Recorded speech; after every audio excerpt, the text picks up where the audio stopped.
Unlockdown 1.2 जारी है और ग्रीन जोन क्षेत्रों में आवागमन की छूट के बीच मार्केट तथा सड़कों पर अच्छी संख्या में लोग दिखाई देने लगे हैं। अगले चरण में धार्मिक स्थलों को मंगलवार 9 जून से खोलने की अनुमति दी जा सकती है। इसी संबंध में सभी धर्मगुरुओं की बैठक कलेक्टर श्री भरत यादव तथा एसपी श्री सिद्धार्थ बहुगुणा की अगुवाई में आयोजित की गई। बैठक में मंदिर, मस्जिद, गुरुद्वारे तथा गिरजाघरों को खोले जाने का निर्णय लिया गया है। इस बैठक में हर धर्म के धर्मगुरु उपस्थित हुए। कलेक्टर द्वारा जारी गाइडलाइन के दिशा निर्देशों से सभी को अवगत कराया गया, जिसके अनुसार मंदिरों को पूरी तरह सैनिटाइज किया जाएगा, हाथ धोकर ही मंदिरों में प्रवेश की अनुमति होगी तथा घंटी को स्पर्श नहीं किया जा सकेगा। भंडारे तथा प्रसाद पूर्णतः प्रतिबंधित होंगे। इसी तरह मस्जिदों में नमाज को भी शिफ्ट वाइज करने का निर्णय कलेक्टर द्वारा किया गया है। कल से जबलपुर के सभी धार्मिक स्थल पूर्णतः खुल जाएंगे। आए हैं या सुझाव से ज़्यादा उन लोगों ने गाइडलाइंस के पालन करने पे अपनी बातें बोली। निर्देश है कि जो एक तो ज़्यादा भीड़ नहीं रहे और जो जगह है धार्मिक स्थल की उस हिसाब से तय हो जाए कि कितने लोग आ सकते हैं। अलग अलग धर्म के दिन रहते हैं, विशेष जहाँ विशेष भीड़ रहती है उसके लिए विशेष प्रबंध करने पड़ेंगे। और प्रसाद भंडारे ना हो या हो तो बड़ा सुरक्षित तरीके से बना के सूखा राशन बांटा जाए, जरूरत पड़ेगी। घंटी वगैरह का उपयोग ना हो, रेलिंग वगैरह का उपयोग ना हो, इनका सैनिटाइजेशन किया जाए।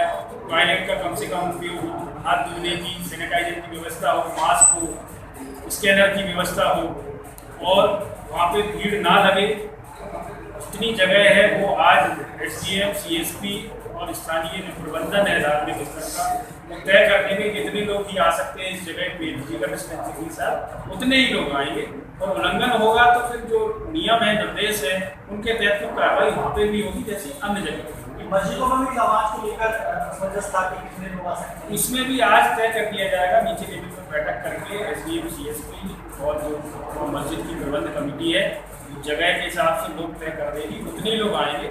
और उन लोगों की तरफ से सुझाव आया है कि हम शिफ्ट पे करेंगे, तो शिफ्ट में थोड़ा सा समय लेते हुए जिससे कि आने जाने में ज़्यादा भीड़ भाड़ इकट्ठी ना हो, शिफ्ट में भी किया जा सकता है, जिससे कि उस शिफ्ट के हिसाब से फिजिकल डिस्टेंसिंग बनाते हुए और हमारे अभी जैसे कि आपको विदित है कि कलेक्टर साहब, कमिश्नर नगर निगम साहब और समस्त धर्मगुरुओं के साथ बैठक हुई है, जिसमें सबका एक कॉमन उद्देश्य है कि एमएचए की गाइडलाइंस का पालन हो।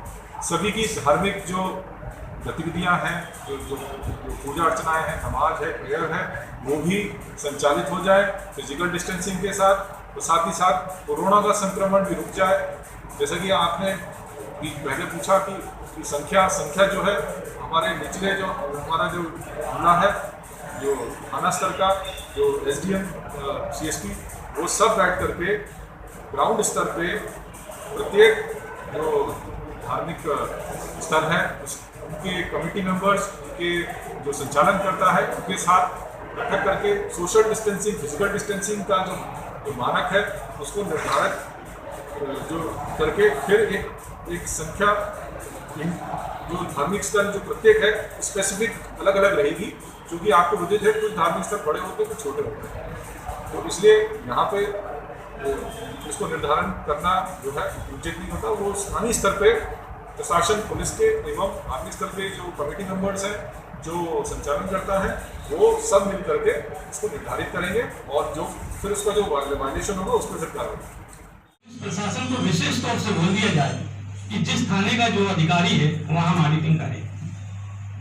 यदि वो समय पर एक टाइम भी वहां अपना भ्रमण करता है, वहां देख ले जाके, तो उसका प्रभाव जनता पर बहुत पड़ेगा।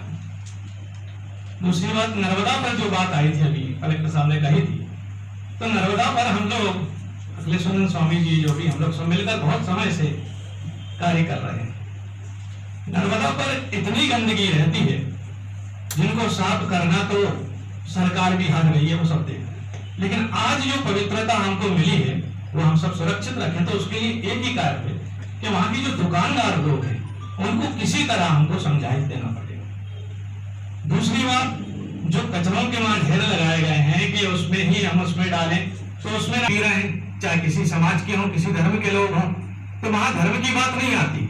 वहां तो मैं एक बात कहता हूं, जो भी धर्म का व्यक्ति हो वो उसका विरोध करे,